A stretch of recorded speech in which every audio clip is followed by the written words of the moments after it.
শেখ হাসিনা পৃথিবীর শ্রেষ্ঠ মিথ্যাবাদী শাসক, তার মতো স্বৈরাচার পৃথিবীতে আর কেউ জন্মায়নি, এমনই তীব্র মন্তব্য করে ৩ আগস্ট সকালে আন্তর্জাতিক অপরাধ ট্রাইব্যুনালের সামনে নিজের বক্তব্য শুরু করেন অ্যাটর্নি জেনারেল মোহাম্মদ আসাদুজ্জামান। পৃথিবীর ইতিহাসে যত স্বৈর শাসক আছেন তাদের যদি কোনো সমিতি করা হয়, সেই স্বৈর শাসকদের সমিতিতে শেখ হাসিনা ওয়াজেদ সভাপতিত্ব করতে পারবে।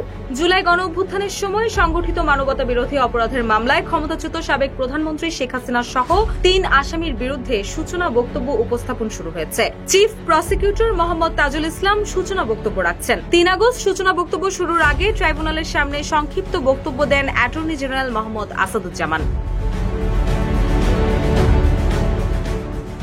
বক্তব্যের সময় তিনি বলেন, আজকের দিনটি ঐতিহাসিক। পৃথিবীর ইতিহাসে শেখ হাসিনার মতো কোনো স্বৈরাচারের জন্ম হয়নি। তিনি পৃথিবীর শ্রেষ্ঠ মিথ্যাবাদী। কেউ মিথ্যার উপর পিএইচডি করতে হলে তাকে শেখ হাসিনার কাছে শিখতে হবে। পৃথিবীর সব স্বৈরশাসকের যদি কোনো সমিতি করা হয়, শেখ হাসিনা হবেন তার সভাপতি।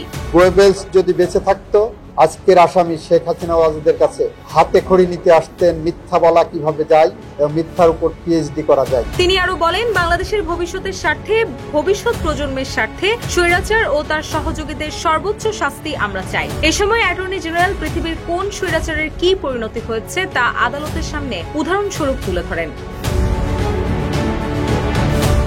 ওই সময় ট্রাইব্যুনালের প্রধান প্রসিকিউটর তাজুল ইসলাম বলেন, এই বিচার অতীতের হিসাব চুকানোর চেষ্টা নয়, এটি ন্যায় বিচার প্রতিষ্ঠার দৃপ্ত পদক্ষেপ। যতই কেউ ক্ষমতাধর হোক, কেউই আইনের ঊর্ধ্বে নয়। আসামির অনুপস্থিতি ন্যায় বিচার প্রতিষ্ঠায় বাধা হবে না। আসামির ইচ্ছাকৃত পলায়ন এবং বিদেশি রাষ্ট্রের নির্লিপ্ততা ন্যায় বিচার নিশ্চিতে বাধা হবে না। এই বিচারের প্রতিটি ধাপ জনসাধারণের জন্য উন্মুক্ত থাকবে। এই বিচার হবে ন্যায় বিচার প্রতিষ্ঠার অঙ্গীকার।